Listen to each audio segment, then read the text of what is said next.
राहुल, आपण ते मोबाईल चोर पकडलेला आहे त्यावर काय सांगणार? गणेशोत्सव 2025च्या अनुषंगाने मूर्ती खरेदीसाठी गजानन महाराज परिसरामध्ये गणपती विक्रीचे स्टॉल लागलेले होते.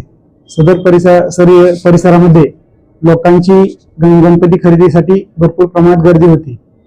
त्या गर्दीचा फायदा घेऊन काही मोबाईल लोकांचे चोरीला गेले आहेत, काही लोकांचे हरवलेले आहेत.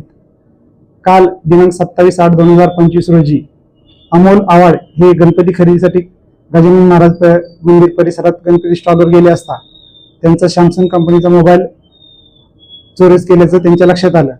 त्यावरून त्यांनी दिलेल्या तक्रारीवरून पोलिसांना गुन्हा दाखल करण्यात आलेला होता. गुप्त बातमीद्वारे मिळालेल्या माहितीनुसार पोलीस हवालदार शिवन पवार व पोलीस अंमलदार मारुती गोरे यांना तात्काळ त्या ठिकाणी रवाना केले. त्यांना एक इसम संशयितरित्या मिळून आला. त्यास ताब्यात घेतले असता तो उडवडीची उत्तरे देऊ लागला. त्याच्याकडे गुन्ह्यातील मोबाईल मिळून आला, तो जप्त केला.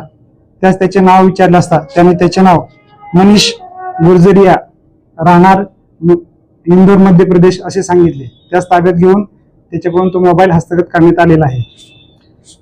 सदरची कामगिरी माननीय पोलीस आयुक्त श्री प्रवीण पवार साहेब, माननीय पोलीस उपायुक्त परिमंडळ 2 श्री प्रशांत स्वामी साहेब, सहाय्यक पोलीस आयुक्त उस्मानपुरा विभाग श्री रणजित पाटील साहेब यांच्या मार्गदर्शनाखाली PSI Khillare, ASI Nalawade, police हवालदार शिवन पवार, पोलीस अंमलदार मारुती गोरे व ज्ञानेश्वर शेलार यांनी केलेले आहे.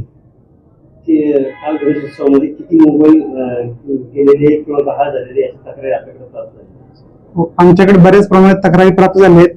ते आम्ही आमच्या CVIR पोर्टलद्वारे त्याची शोध घेत आहोत आणि ते लवकरात लवकर आम्ही त्यांचा शोध घेऊन ते सदरचे मोबाईल लोकांना परत देण्याची आम्ही प्रयत्न करत आहोत.